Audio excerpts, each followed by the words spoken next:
Ang gagawin ko naman ngayon ay mag-check po ako ng isang welding machine generator na ayaw pong mamatay sa susian. So titingnan ko po kung ano po yung naging problema dito, bakit ayaw pong mamatay sa susian.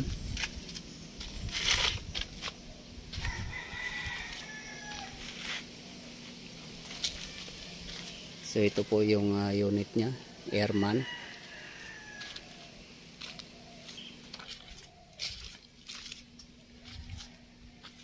So ito po yung kino-complain ng welder.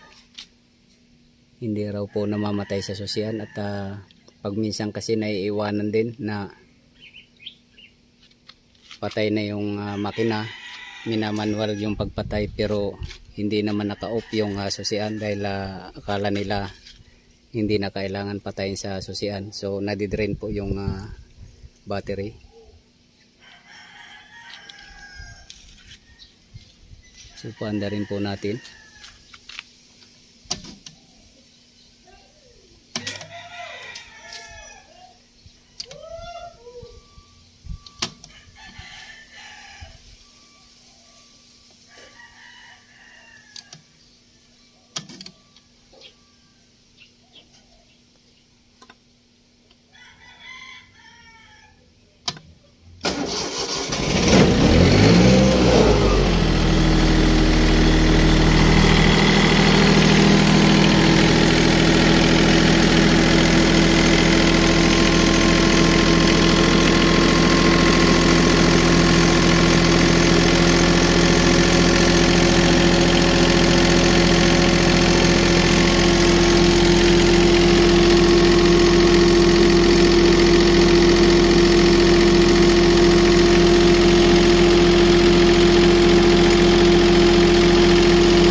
So confirm nga po ay hindi siya namamatay sa susian.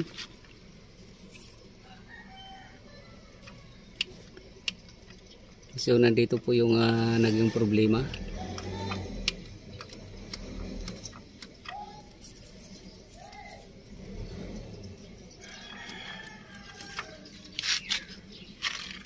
Start po natin ulit.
So ito na po yung naging problema niya, oh. Itong shut off motor.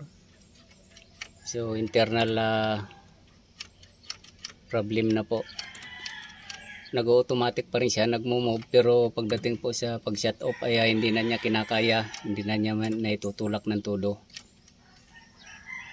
So dapat pag pinapatay sa susi ay itutulak po niya ng todo para kaya niyang patayin itong i-close itong fuel line para mag-cut off po yung supply. So hindi na niya po kayang itulak ng todo dahil po sa kalumaan. So kailangan na pong palitan to. So ito po yung naging problema niya. Kaya ang ginagawa po ay pinapatay na lang po ng mano-mano.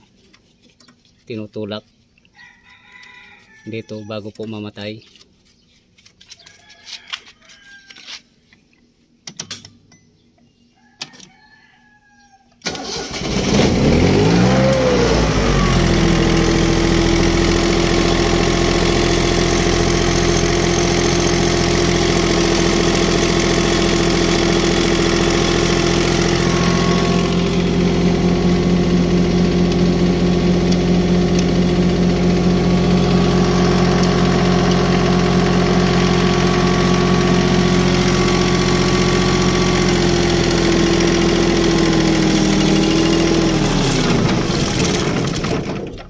So ayan po. So kailangan na po siyang palitan.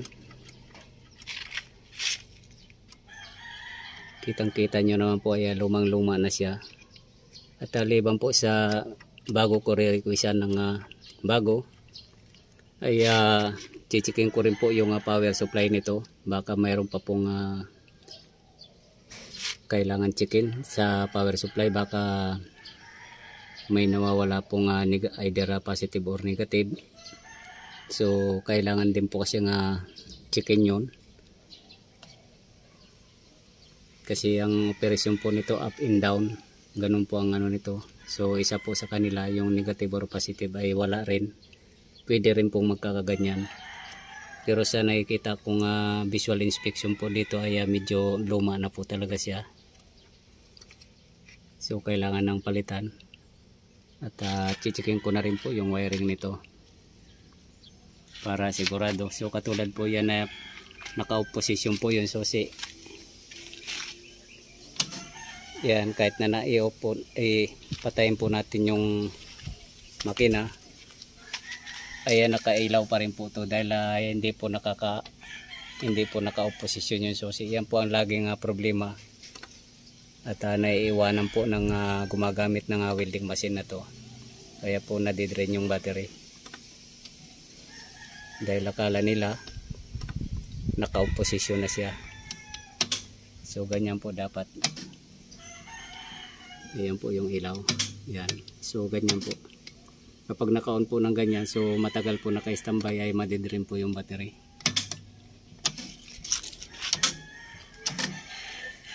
Yan.